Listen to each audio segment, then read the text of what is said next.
اپنا رنجو غم اپنی پریشانی مجھے دے دو، تم اپنا رنجو غم اپنی پریشانی مجھے دے دو، تمہیں غم کی قسم اس دل کی ویرانی مجھے دے دو۔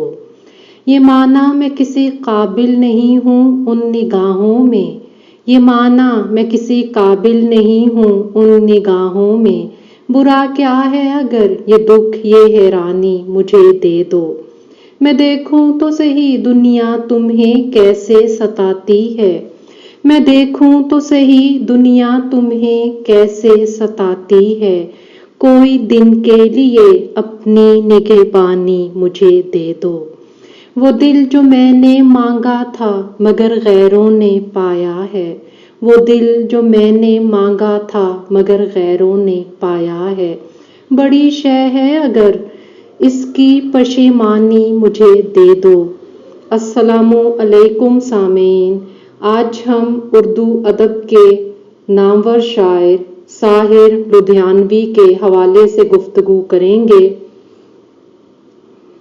آئیے اپنی گفتگو کا آغاز کرتے ہیں۔ ساحر لدھیانوی کا گھرانہ علمی و ادبی نہیں تھا، نہ انہیں شاعری ورثے میں ملی، نہ ان کی آنکھ کسی صحت مند ماحول میں کھلی۔ ان کے گھریلو ماحول نے ان کو بے اطمینانی اور بے کیفی دی تھی۔ وہ اس ماحول میں خود کو اجنبی محسوس کرتے تھے اور شاعری میں پناہ ڈھونڈی۔ ساحر کی پیدائش 8 مارچ 1921 کو ہندوستانی پنجاب کے شہر لدھیانہ میں ہوئی۔ آپ کے والد جاگیردار تھے۔ ساحر کے ظالم باپ کا برتاؤ ساحر کی والدہ اور خود ساحر کے ساتھ اچھا نہیں تھا۔ ساحر کی والدہ نے ساحر کی کم عمری میں ساحر کے باپ کے ظلم و ستم سے تنگ آ کر اس سے علیحدگی اختیار کر لی۔ ساحر کا بچپن بہت غربت میں گزرا۔ ان کے اندر اپنے ماحول کے خلاف بغاوت کا جذبہ موجود تھا۔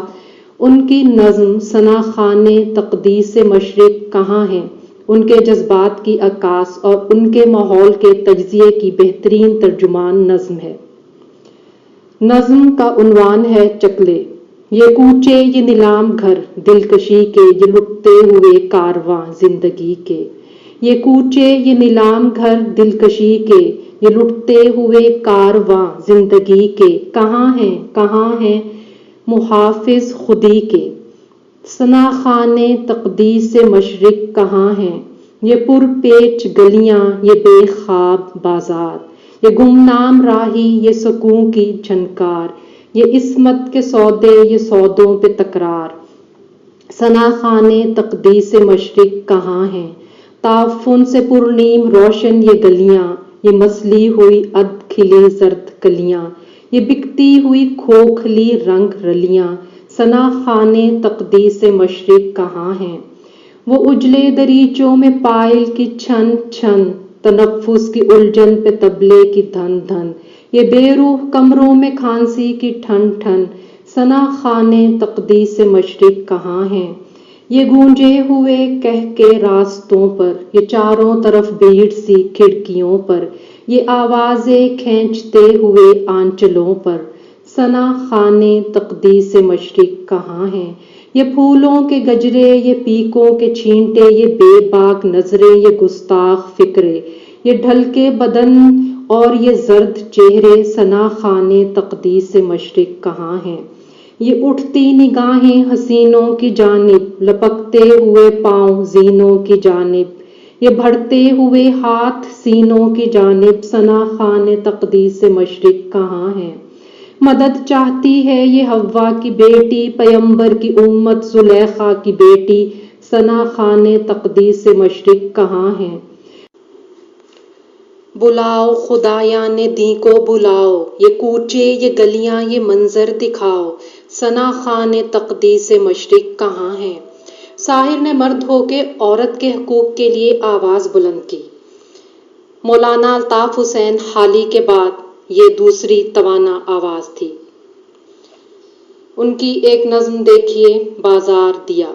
عورت نے جنم دیا مردوں کو، عورت نے جنم دیا مردوں کو، مردوں نے اسے بازار دیا، جب جی چاہا مسئلہ کچلا، جب جی چاہا دھتکار دیا، تلتی ہے کہیں دیناروں میں، بکتی ہے کہیں بازاروں میں، ننگی نچوائی جاتی ہے عیاشوں کے درباروں میں، یہ وہ بے عزت چیز ہے جو بٹ جاتی ہے عزت داروں میں۔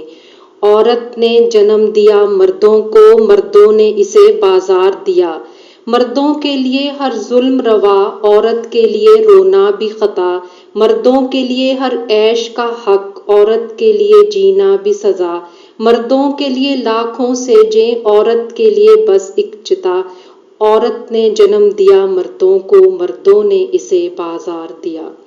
ساحر کا پہلا مجموعہ تلخیاں جذباتی، رومانوی اور انقلابی شاعری کا دلچسپ امتزاج تھا۔ اس کا مقدمہ احمد ندیم قاسمی نے لکھا۔ اس مجموعے کی ایک نظم تاج محل، مغل بادشاہ کی تعمیر تاج محل پر احتجاج تھا۔ اس نظم نے ساحر کو ہندوستان میں شہرت بخشی۔ تاج تیرے لیے ایک مظہر الفت ہی سہی، تاج تیرے لیے ایک مظہر الفت ہی سہی، تجھ کو اس وادی رنگیں سے عقیدت ہی سہی، میرے محبوب کہیں اور ملا کر مجھ سے۔ بزم شاہی میں غریبوں کا گزر کیا مانی، سبت جس راہ میں ہو ستوت شاہی کے نشاں، اس پہ الفت بھری روحوں کا سفر کیا مانی، میرے محبوب پس پردہ تشہیر وفا، تو نے ستوت کے نشانوں کو تو دیکھا ہوتا، مردہ شاہوں کے مقابر سے بہلنے والی اپنی تاریک مکانوں کو تو دیکھا ہوتا، یہ چمنزار، یہ جمنا کا کنارہ، یہ محل، یہ منقش در و دیوار، یہ محراب، یہ طاق، ایک شہنشاہ نے دولت کا سہارا لے کر ہم غریبوں کی محبت کا اڑایا ہے مذاق۔ ساحر کی شاعری آج کی شاعری ہے۔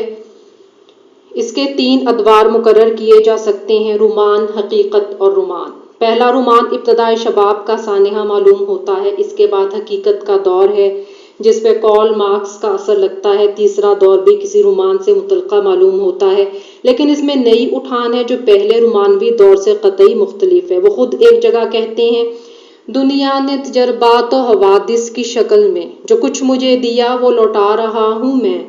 ساحر نے اپنی ابتدائی تعلیم یہیں لدھیانہ کے خالصہ اسکول سے حاصل کی، اس کے بعد وہ گورنمنٹ کالج لدھیانہ میں داخلہ نے شاعری کا آغاز کیا اور پھر لاہور چلے گئے۔ 1947 میں جب برِ صغیر ہندوستان اور پاکستان میں تقسیم ہو گیا تو ترقی پسند نظریات والے ساحر کے نام 1949 میں وارنٹ جاری کر دیے گئے، جس کے بعد ساحر واپس ہندوستان بامبے چلے آئے۔ ساحر کا یہ قول بڑا مشہور ہوا کہ بامبے کو میری ضرورت ہے۔ ساحر جس مشن کے تحت بامبے آئے تھے اس میں انہوں نے کافی حد تک کامیابی حاصل کی۔ ساحر کے علاوہ کئی اچھے شعراء نے فلمی دنیا میں اپنے فن کا جادو جگایا، لیکن جو شہرت و بلندی ان کے حصے میں آئی وہ کسی اور دوسرے نغمہ نگار کو نصیب نہ ہو سکی۔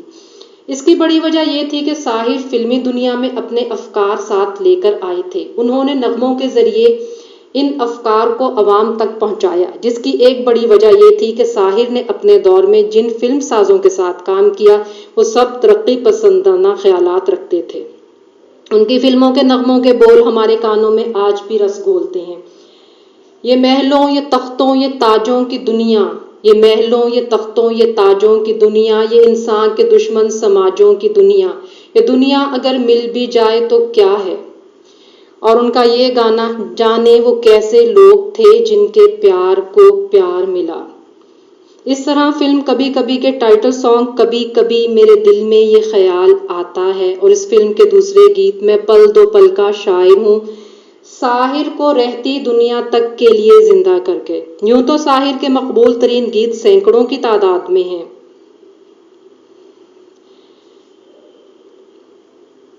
لیکن ساحر کی شاعری کی سب سے بڑی خصوصیت یہ ہے کہ وہ سیدھی سادی زبان اور عام فہم الفاظ کے ذریعے اپنے سچے خیالات و جذبات پیش کرنے میں کمال رکھتے ہیں۔ تلخیاں کی پہلی نظم رد عمل پڑھیے۔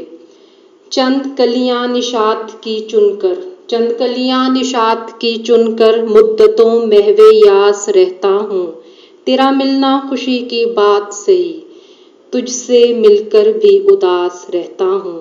دھیمی لے، آسان زبان اور مانوس الفاظ میں ان کی پہلی نظم ہی محبت برے دل کی کہانی سناتی دکھائی دیتی ہے، جس میں ناکامی کا شدید احساس ملتا ہے۔ تقریباً یہی تاثرات ان کی تمام نظموں کو پڑھنے سے ملتے ہیں۔